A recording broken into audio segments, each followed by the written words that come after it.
It is not, it is another beautiful day, and we are back with our usual podcast with my man, Sidi Crispin Daka. Sidi, how have you been? I've been laka, man. I've been excellent. Thank you so much. Exciting times, exciting times. So glad to be here. Excellent. How is the business world? A lot of exciting things happening. How is the business environment? No, it's Nisot San, as the president said. Obviously, the issue with the business world is that in fact, will never be at a time when we are saying there are no challenges. But Correct, yeah. challenges are there to now create opportunity, and this is where we just have to rise up and and says the moment.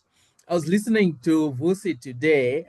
I love his perspective of Africa, where he says, look, Yeah, as Africans, we always feel inferior to opportunities, but at the end of the day, God's promise is a yes.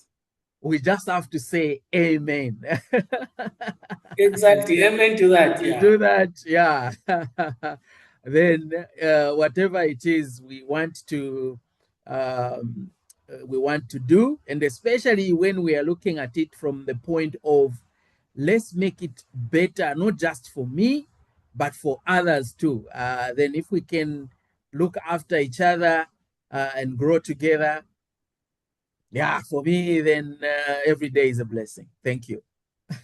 Excellent. We've received tremendous feedback on our podcast, the two that we've recorded so far, and that gives us the energy to keep moving and keep sharing our information.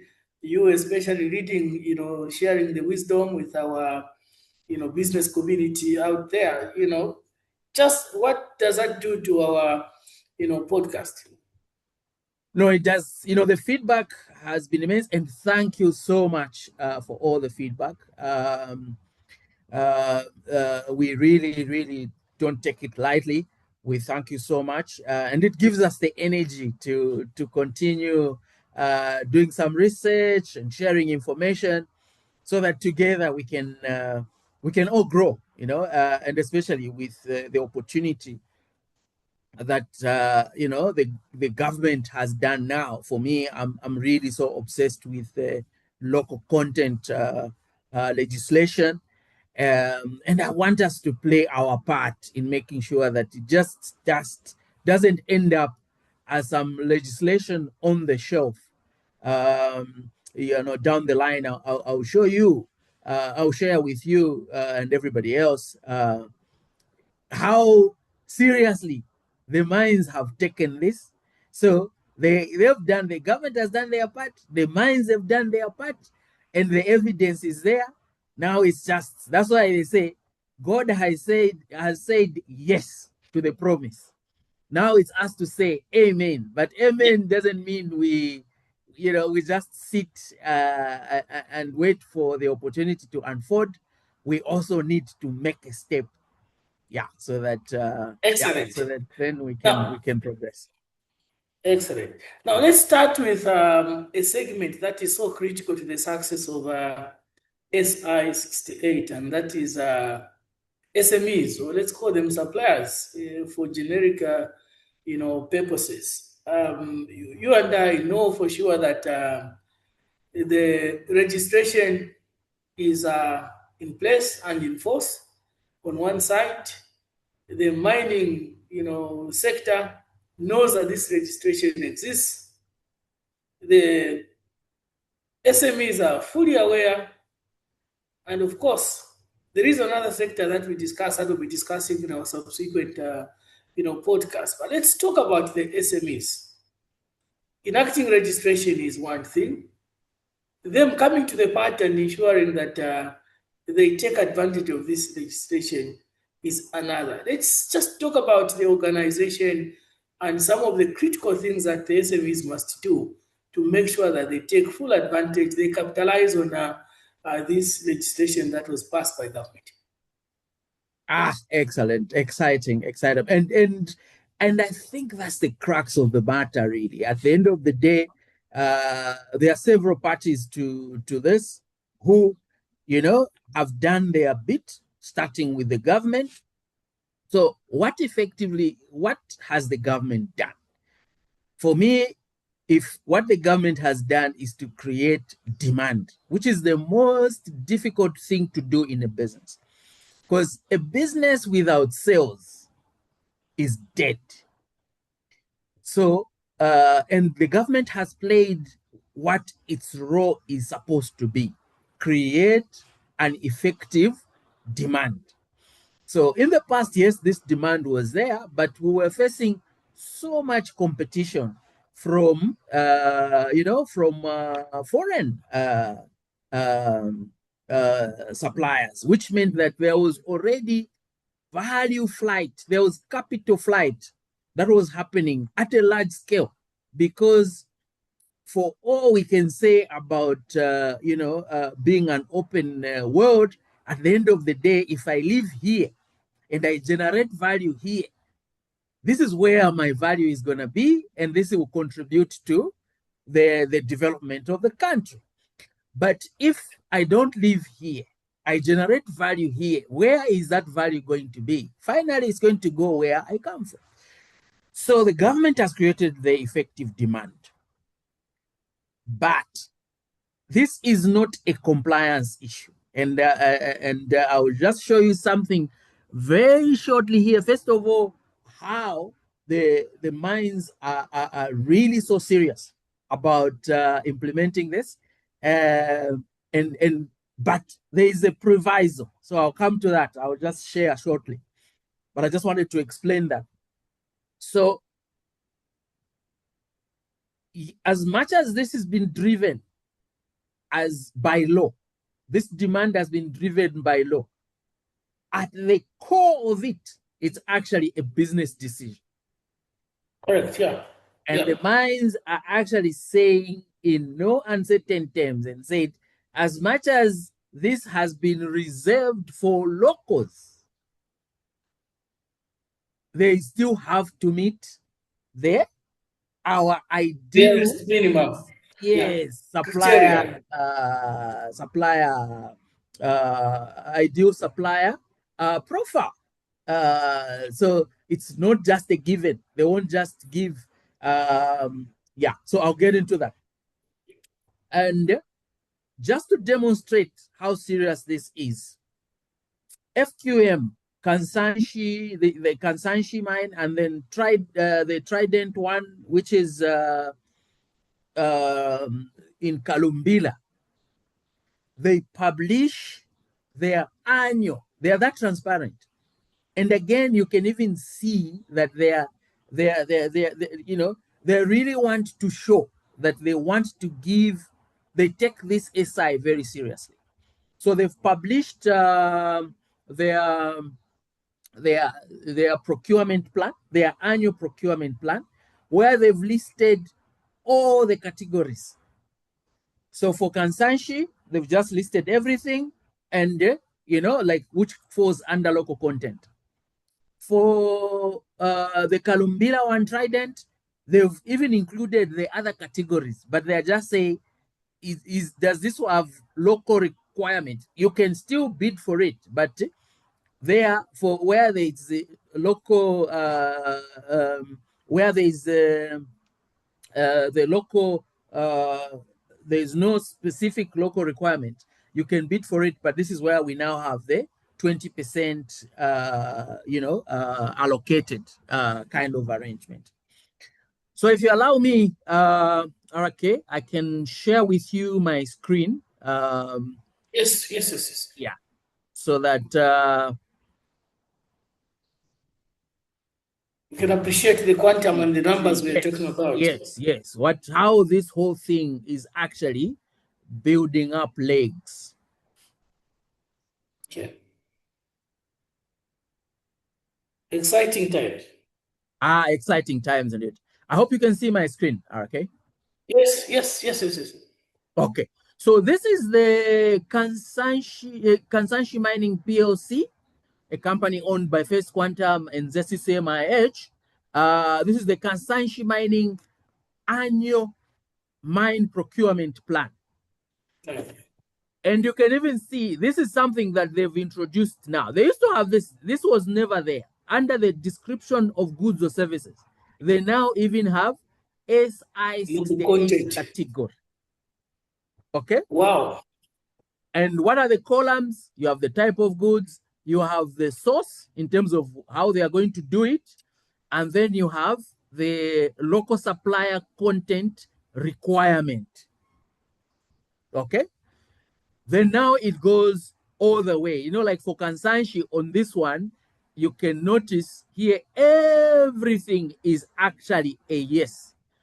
Everything here is a yes. Because for them, I think what they're considering is if there's 20% or whatever, they are just mixing it up. But this looks like mostly they focused on which one really just focuses on where local content is a must.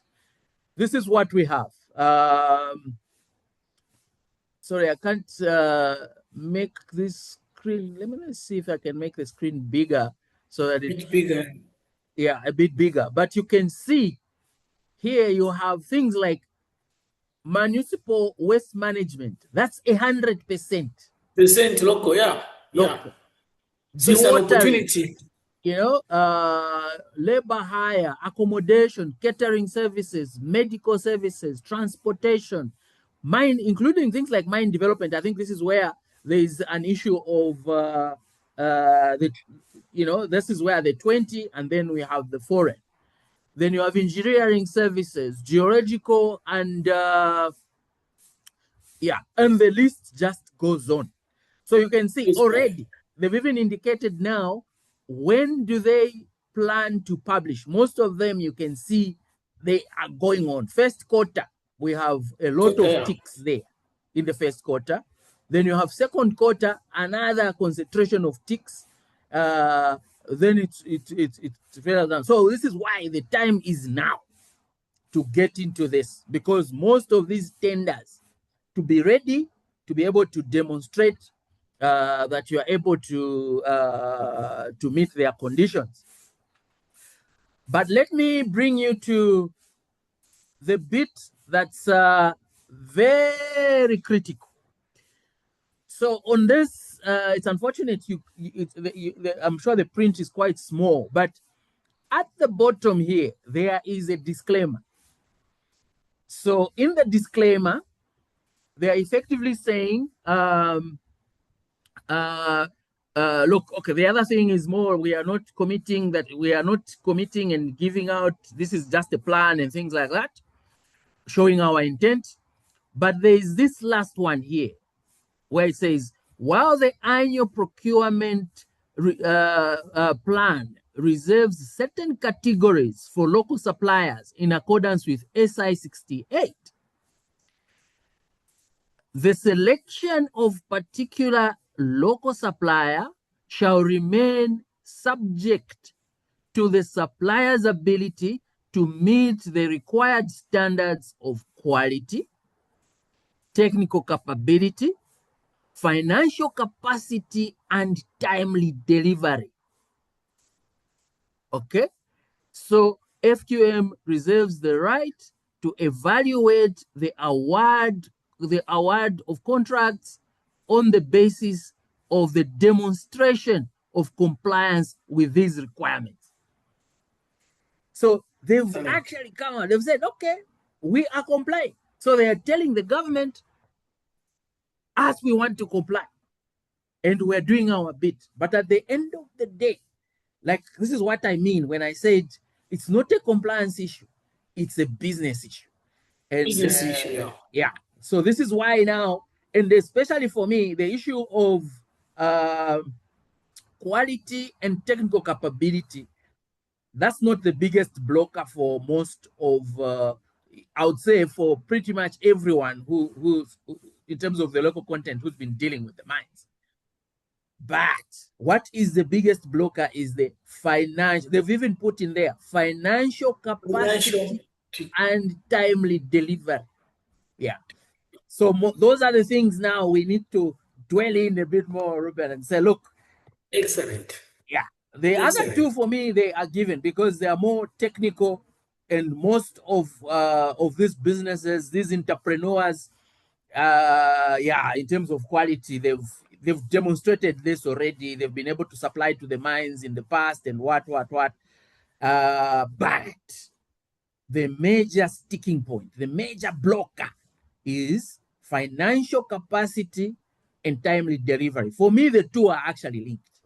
The two are effectively Excellent. one: financial They are one. capacity and And timely timely delivery. delivered. Yeah, They are linked. yeah, Excellent. I think it's when we were discussing in the first two episodes, it looked like it's a far-fetched dream. It's still hovering, it has not crystallized. But here we are. We are seeing a annual procurement plan from Kansanshi Mine. And of course, stating that this is meant to comply with the provisions of the statutory instrument. So here we are, the mining companies are ready to yeah. accommodate the local supply. Now, you mentioned something that is critical. In my view, I call those two critical success factors for a typical SME or mining supplier to succeed, to take advantage of this opportunity. How critical is the financial capacity? Because the mine will not give you money to say go and supply. They will not give you technical assistance. They will give you possibly technical specifications as enshrined in the tender that is given out there. But how critical is the financial capacity? And just explain, options that a typical SME would have to unlock that requirement, because it's clearly stated there. These are they are non-negotiable. You need to have the financial capacity. You need to meet the technical specification. Basically, talking about quality control. The other ones are governance issues, complying with this and that. But how critical is the element of financial, capacity, and how does that now tie into the issue of timely delivery of what the mining companies need? Excellent, excellent. So let me also just share so that we can see that there is consistency here. I know that both are from uh, both are effectively there's FQM touch on it, and for me I think that's obvious because they are the people who are really doing extremely well in this space. Uh, um, this is another one. So this is now from Trident. This is the Kalumbila one. So this is from Okay. Kalumbila, and you notice here that they have the same. We've got the category, you've got the type, you've got how they are going to do it, when they are going to do it in terms of the. But this is what was interesting for me: local supplier requirement. So there are certain areas where it's an open tender, but they are not restricting it to local suppliers. Where they have said no, it means it's only, I mean, where they've said yes, then it means to qualify as part of the bid selection, you have to meet the local content requirement. It doesn't Yeah. mean that Or you can't go for qualification the no. criteria. You can go for the no, but for the no, you now be competing even with the international. But Correct. where Yeah. there is yes, it's a requirement in terms of how they procure. Again, they have reproduced the same issue where they said, as much as this is for locals, yeah, they've pretty much said the same thing. Quality, technical, financial capacity, and timely delivery. So let's break down financial capacity. What do they Yeah. mean when they say, do you have the financial capacity? What do they mean? Capacity. Yeah. So For me, financial capacity, if we just look at it from a supplier's point of view, which that's why I said it links to timely delivery. One, you need to have the financial capacity to have stock on hand.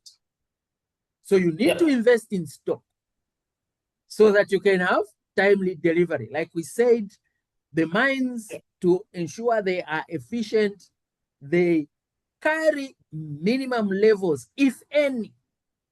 Only maybe for critical operations do they have some minimum levels where they don't have. But otherwise, if they can help it, the Just in supply time. is supposed to maintain the stock. Yeah. And that's why I was saying that links to timely delivery. Okay.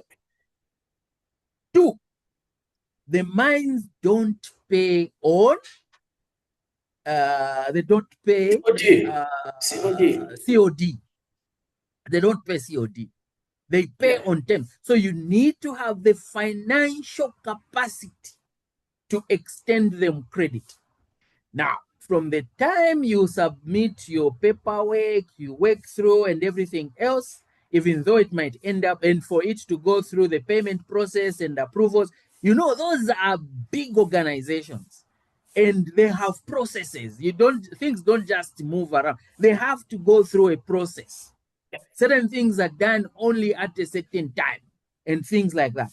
So for that whole process to work, you probably have a minimum of 45 days, but some of it actually even goes to 60 days. Yeah. So you need to have the capacity to extend the mine 60 days credit. Yeah. Whilst you're investing in stock, whilst you're actually getting stock to supply on the next order. That sort of a chain. Yes. Yeah. So the financial capacity here is one. So let's give this some numbers. You offer 30-day stock. You hold 30-day stocks to make sure that you can manage your contract, okay, or whatever comes up. The next is you have 60 days of debtors, of receivables, credit that you have extended. Together, that's already 90 days. And most of the suppliers in this space, they can't have extended credit terms from suppliers. They have a maximum, most of them from my interaction, it's either they have nothing, which is zero, which means there is a 90-day investment, financial capacity to hold 90 days working capital. Or some of them, you pay when you pay a deposit, then the supplier will deliver and you pay the next, which comes to an average of probably 15 days. So even if it's 15 days, then you still have something like 75 days. So if your turnover, let's use a very simple one. Your turnover is actually, say, 1 million. 75 divided by 30, that gives you somewhere close to 2 point something. Let's just say twice plus, okay? The amount that you need to have. So the investment, if you have a turnover of 1 million, you actually need to have financial capacity of, if we are looking at, say, the 75 of, 2.4 to 3 million. Yeah. That's the financial capacity they're talking about. Yeah. So most of these supplier relationships, for now, I think it would be academic to say, no, we need to knock off the supplier terms. Most of the local suppliers don't have, there are very few that I know that have extended terms which would go beyond 30 days, or even, beyond 15 days, later on 30 or even 60, which would help in that. Yeah. But even then, for you to have an extended supplier credit, it means you must have the financial capacity to have been meeting your obligations to that supplier as and when they fall due. So this is what we call the working capital trap as a financial capacity limitation for the local SME suppliers. Excellent. I think it's important to just explain it a little bit here, because you're basically talking about 90 days. Okay, it can go up to 90 days, which is basically 3 months from the time that a supplier to the mines pays for the goods from his supplier. He receives the goods. He then supplies the mines, and the mines will receive the goods in their system. It will take them, like we said, 45 days for him to be paid. I think it's important for the SMEs to understand that is the gap that we need. So you need the financing equivalent to, I think you mentioned about almost 2 times, 2.5 for you to keep meeting your orders. Now, the question that is there is that most of our suppliers, Crispina, may not have the capacity. We've heard before, we talked about invoice discounting. We had some, products. Is there something that obviously you could suggest here that can help bridge this gap? Yeah, no, absolutely. Yeah. So, and you've put it perfectly. We're saying most of it is, in fact, for prudence sake, you just have to say you need to have a financial capacity where you can finance the whole cycle in 90 days. Yeah. So 90 days, and usually the best benchmark is how much are you therefore making, which becomes three times the investment you need to have is, if you are making whatever you are making per month times 3 is the financial capacity you are required for you to continue delivering on that. Otherwise, we'll get to the issues that I've experienced, which break my heart. Somebody has worked so hard to get an order. So the mine has gone through, established everything, and said, here we go. Here is your order. And yet they don't have capacity to fulfill the order. So what do? Desperate measures. You go to invoice discounting. Invoice discounting is the worst thing that the business can do. They're expensive, yeah. Very expensive, because you are actually chowing, as they say, the South Africans. You are chowing your future. You are chowing your future. It's very similar to you get a salary and you decide to go and get a salary advance. That's bad advice. It's bad habit. So invoice discounting is, you are just digging a hole in the future that you are going to get it, and it will very soon catch up with you, because profitability. So they say cash flow is for you to survive today, but profit is for you to survive tomorrow. Yeah, it's for you to survive tomorrow. So, and we're still, some of them, at least the ones that go for invoice discounting, are even better. But others now even go to the Shylocks. Somebody telling you, I've had people reach out and say, I've got this order. Yeah, and I'll give you 40% on the money that you're giving. Where? How is that sustainable? How 40%? Is that sustainable? How can, yes, even when somebody says no, 10% month on month, 10% month on month is over the year is actually 100. it's way more than that, actually, if you take it on the issue of compounding, which is the interest on interest. Yeah.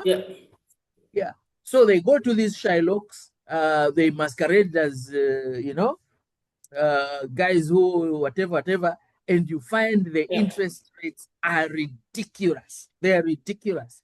There is, so it's an issue of, yes, you fulfill the order now, but you destroy your capacity. Yeah. So this is where we need something that's sustainable to help this. And this is Correct. where now the issue of the banks come in as the people that can unlock this. Yeah. But Yes. from the bank side, they also can't just like the mine is saying here, has given, you need to demonstrate these qualities. The bank also says you also need to demonstrate these qualities. And for me, if you can demonstrate, so to be an ideal, to meet this condition of financial capacity, which would lead to timely delivery. I'm not worried about quality and technical because these people are already in this. They are, like the SMEs, the mine suppliers, they are already good at doing this. So this one Yeah. is a given. But financial capacity and timely delivery, the only way it's going to work and to prove to the mine that yes, you have that financial capacity and therefore you do the delivery timely, you need to have a bank behind you. Yeah, Excellent. you need to Excellent. have a bank behind you.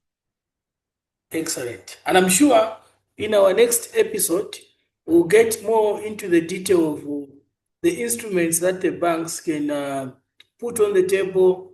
Or, of course, working with consultants like ourselves, we can, structure products and services that can be very relevant to cure the gap that we've seen. That is likely to kill the opportunity that local MCs, SMEs have, to supply, to the mines. But very quickly, CD, as we wind up, I think you mentioned, something on an ideal supplier profile. And in this respect, I want you to also just quickly touch base on the things that we do as a CFS that can help the SMEs to reach the standard of an ideal, supplier, so to have a supplier profile that can easily get into this space of supplying the mines. What are some of the products? Excellent. So, first of all, let me just talk about the features of what you need to have. One, you need to have, you need to demonstrate to all the stakeholders, in this case, the bank, for them to back you, the bank. You need to demonstrate that your fundamentals are strong. So for me, what are the fundamentals? Stripping it down, RK, fundamentals is all about sales. That's why they talk about the issue of revenue. So revenue is, are you generating, do you have the capacity to generate the revenue, decent amount of revenue that can afford debt, right? So for me, that's number one. Number two is, are you profitable? Because revenue Yep. at the top line, but if you are not making profits, then You sleep you on are them. just Yeah. big, but you are not ideal. You know what I mean? You are not ideal Yeah. um, to be financed. So that's the thing. So that's the first thing that has to be clear. So how do we operationalize that? The first thing is, obviously you need to demonstrate with historical information. That's why for the only people who can really execute on these nicely and meet the financial capacity requirement, it's those who have a history of trading with the mines. So now, based on that data, you need to now compile that data and put it in a way in which you can demonstrate that you are Yep. achieving these levels of revenue, and also demonstrate that you are generating you are operating profitably so that you can Yeah. absorb the debt.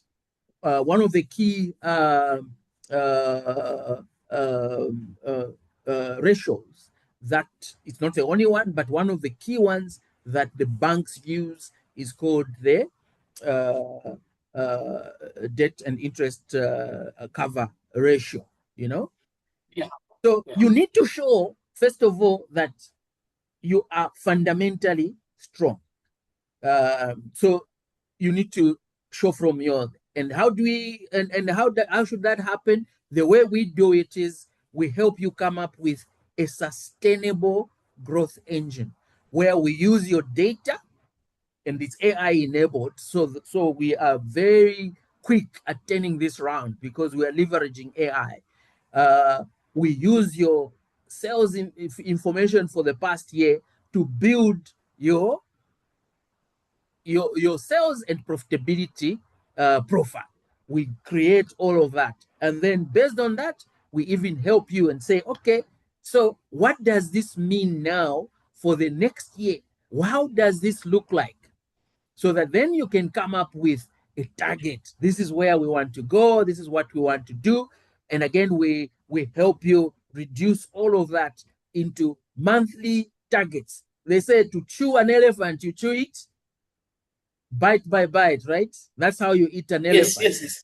So in this Exactly. Yeah. case, we reduce that to a monthly arrangement Monthly, so that then you're able weekly. to, yeah, first of all, measure progress as well as demonstrate that, your plan is solid. It's Yeah. challenging, but solid. That's one aspect. The next aspect is what we are calling the finance and compliance engine. This is the exciting part, um, where we have now partnered with one of the I wouldn't call rising. I would say they've been there for a long time, but in this space, I think they've now just come through to come up with solutions in this space. Probase, they've Yeah. come up with an amazing, I'm so proud to say, amazing uh, ERP, which is even scalable from the very small to the big enterprises. And it's very competitively priced with all the capabilities of a world class. And speaking as an accountant myself, I've, there are very few systems that can do that. But what is its most significant differentiator? Whilst Yeah. all these other systems are trying to grapple with the issue of smart invoice integration, they already have smart invoice integration. And to Seamless deal with the integration with mind, the yeah, ZRA. it's already set, already set. Nice And one. and the beauty with this system is that uh, and of course, for the mines, you can't invoice them any other way other than with a smart invoice, because otherwise they won't be able to claim VAT, which is, uh, a key component of their financial management, right? Yeah. So we have this system. So on the back of this system, that's where we are now riding all of this. And this comes as part of the same package, as part of the same package. So we do the financial, the full year budget, which is linked to that sales budget we talked about, the sales Yeah. strategy we talked about. We now build a full budget with, full implication in terms of the income statement and the key matrices in terms of where you need to sit so that we can measure the KPIs, your inventory levels, your datas, your suppliers, what's happening there, so that we have that. Um, we have a budget, then we have a pack of management accounts with commentary. So we install this. So it's not like whatever. No, we install it and then run it with you. So the management accounts with commentary, which of course then speaks to the budget in terms of how we're doing and all the KPIs, including our sales strategy. Then we have the monthly compliance report. This is a report that goes through all your major compliance, but we are focusing on mainly two. First and non-negotiable is ZRI. Why? Because we want to make sure that the local suppliers TCC is always active, no issues. Yeah. If there are issues, we are there to assist by proactively. The ZRA are very good people. If you can you can be very proactive in resolving most of these things. Instead of waiting for them to find it and come to you, you can proactively engage, yeah, so that we smoothen that kind of relationship. That's number one. We want to make sure that you don't have any disruption. Again, this is on timely delivery, okay? Timely delivery, because your TCC is suspended, you suffer advance tax, where are you going to get the money, right? Your account is garnished, how are you going to pay your suppliers? You know, you can't send money, you are sending money beyond $2,000 to your supplier, they charge you, advance tax. So we want to make sure that that is not an issue that becomes as an inconvenience, because that's when that translates into being unreliable, from the side of the mine, and you miss the opportunity. So we have that. We are encouraging the SMEs to become resilient financially. What are we doing? We are encouraging installing an emergency fund culture, 3 to 5%, which we build up and to where it becomes 3 to 6 months of OPEX. Anything happens, it's not just for any emergencies as in the negative. It's also an opportunity. Something comes up, some opportunity comes up, some order comes up, which is outside of your normal issues. You're able to use it. But of course, you then, because it's a fund, so you sort of replenish at any point in time. You have that reserve, that buffer. And of course, we also want to make sure that your documentation, your KYC information is always up to date, because these are some of the free things which are, sort of friction, which bring friction to the whole process. So this taken together is what we've now compiled into what we are calling a bankability SME bankability accelerator. So it really involves us providing all these issues, and we even include the ERP. So we have already partnered, and we give it, and we even install it and train everybody else. It's very counterintuitive now, with people being so clued up in terms of what happens, web-based solutions. It's so counterintuitive. So there's not even a lot of training that is required. So the client is just involved in approving things, and we support them with everything else. So anytime something comes up, the bank wants something, we are the ones to compile quickly. In fact, the banks only just talk to us, then us we give. So that's what we have, RK, and if there's any SME out there that's interested, please, they can reach out to RK, to us through RK, and then we can move from there. But for me, it doesn't need to be us. It can be anybody else, but do consider at least to look through these areas. Have something that makes sure you are able to demonstrate your fundamentals are great. Excellent. All right? Have something that makes sure, especially your ERP, make sure it's smart invoice ready, so that you don't fall into the issue of, oh no, we can't invoice because the desktop app is acting up or whatever. Yeah. Thanks. Excellent. Excellent. Well put. And, obviously, you did say if people want to get in touch with us, would love to assist. We are here to assist. We are well structured and experienced to assist. You could get in touch with me or the SMEs that want to get in touch with us. You can call me on 095 3450. That is 095 3450. You can reach me on WhatsApp or a normal call, and we can pick up the conversation. Crispin, it's been another exciting show. Always good to chat with you, to offload so much wisdom, so much advice. And today we focused on a very important side of the equation, the SMEs. I'm sure next time we'll focus on the financial institutions. We'll also get deep into the mines and also touch base with our partners. We're working with a number of partners that you touched on, and we'll be engaging them where need be. We'll bring them on the show.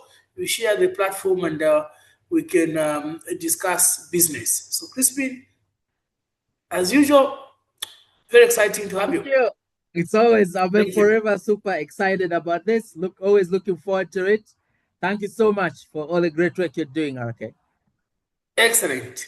Enjoy the rest of your day, and thank you very much. Again, we'll see you next week with another exciting episode on our podcast. Thanks, Crispin.